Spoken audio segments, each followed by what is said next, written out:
तो रउआ लोगन देख सकता लोग के आ चुकल बाई सर यहाँ होटल के पास में। होटल MS वाटिका जीवधारा पेट्रोल पंप के बगल में अभी फिलहाल में ही नया खुलल बा। यहाँ विवाह भवन बा। यहाँ रउआ लोगन अपन शादी विवाह के पार्टी कोई फंक्शन में रउआ बुक कर सकता नहीं तो हमनी के यहाँ पहुँच चुकल बानी सर। देख सकता नहीं MS वाटिका बुकिंग प्रारंभ है। शादी पार्टी मीटिंग या किसी भी अवसर की बुकिंग के लिए संपर्क करें। NH 28 जीवधारा इंडियन ऑयल पेट्रोल पंप के समीप पिपरा कोठी पूर्वी चंपारण। यहाँ नंबर भी MS यहाँ मोबाइल नंबर भी देख सकते नहीं 95 63 34 45 05 संपर्क कर सकते हैं नंबर पर। एक बार और को बोल दी 95 63 34 45 05। तो बिल्कुल NH 28 में बा मोतिहारी से जौन जीवधारा होते हुए पिपरा कोट रोड जाला वही रोड में पेट्रोल पंप के बगल में जस्ट। तो कोई भी फंक्शन होकर में बुक कर सकता नहीं तो आई रोल के अंदर के भी नज़ारा दिखा सकता नहीं। हम चलिए लोग अंदर के लोकेशन भी रोल के दिखा सकता नहीं।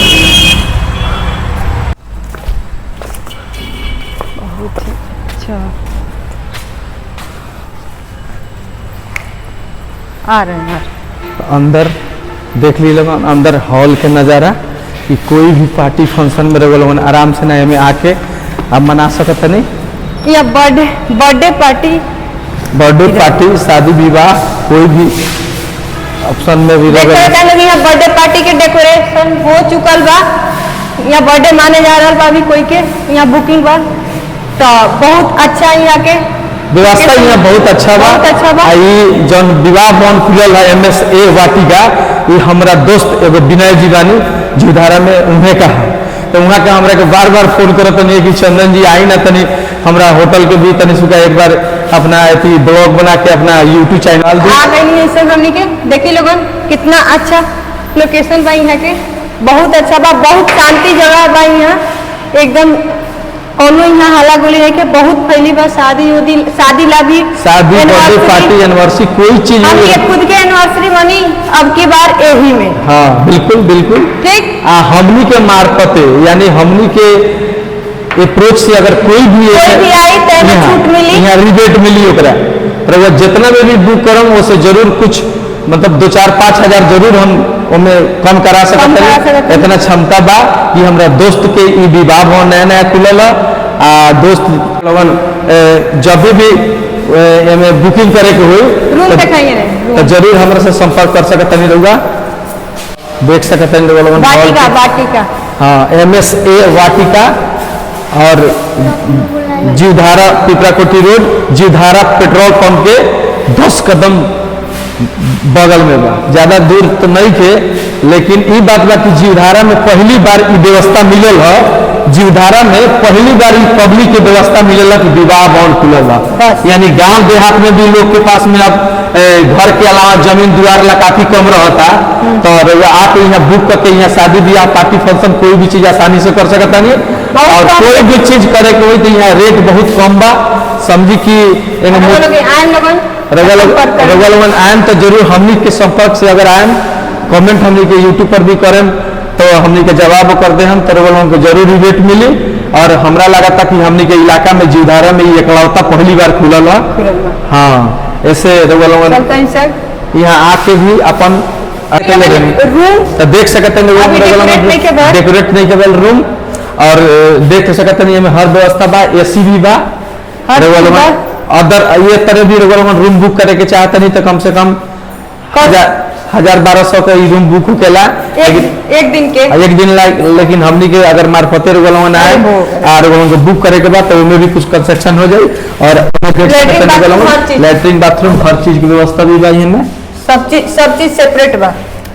आईने बालकोनी हाँ देख सकते हैं मतलब रूम जौन भी बा एकदम हर व्यवस्था टंच व्यवस्था बा कोई दिक्कत नहीं है। एक सेकेंड रानी है आओ कुल बा कोई दिक्कत नहीं है। बाहर दिखाए के कुछ हमरा बाहर देखी लोग मोतिहारी में कभी भी इतना फैली रूम ना मिल सकता इतना फैली मोतिहारी में जब इतना मैंने ज्यादा जगह में कभी भी ना मिल सकता ना मिल सकता है, कंजेस्टेड जगह मिली देखी लोगन देखी। कितना पूरा फैली बा, एकदम पूरा फील्ड खाली बा, पूरा खाली बा, पूरा दरात देख दोनों सकता तरफ। नहीं।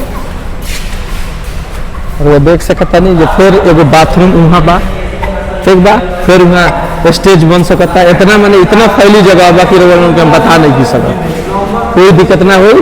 ये विवाह भवन जौन बा काफी अच्छा बनल बा, जीवधारा में बा। लोगन कभी भी जब भी आई तो मौका ना चुकी, तो लोगन आई यहाँ आराम से ना ये में बुक करके आराम से ना एंजॉय करी, कोई दिक्कत ना हमारे एनिवर्सरी यही में मनी एक बार के। हमार दोस्त विनय जी कहत रहन कि चंदन जी रउआ कोई चार्ज ना लगी, रउआ जब एनिवर्सरी मनावे के होई आ जाए यही में। हम कहनी ना ना ऐसा बात नहीं के, तो कहता ना ना बिल्कुल रउआ जब अगर एनिवर्सरी मनावे के होई, चाहे बच्चा लोग के बर्थडे मनावे के होई, बिल्कुल रउआ यहाँ चलाए। यहाँ खाना पीना की व्यवस्था सब हम करवा देंगे। ना विनय जी इतना ज्यादा के बारे में हम मत कही, तो ऐसे अब देखी लोगन हमारा रानी के कितना ही खुश बड़ी, बहुत खुश बनी, बहुत खुश बड़ी। यहाँ अइला के बाद में इनका और ज्यादा खुशी भला कि चली आज एगो विवाह भवन के हमनी के मैंने यहाँ विवाह भवन के एगो प्रचार करे के मौका मिलल है। तो चलू के हाथ जोड़ के आशीर्वाद मांगता नहीं, जो हमनी के प्यार दुलार बनले रही।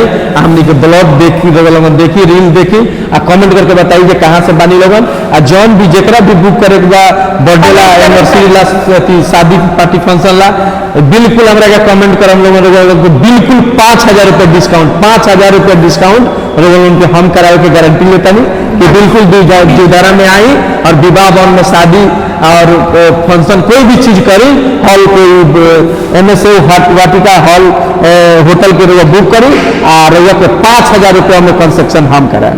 बस मिला था अगला ब्लॉग में, तब तक के लिए बाय।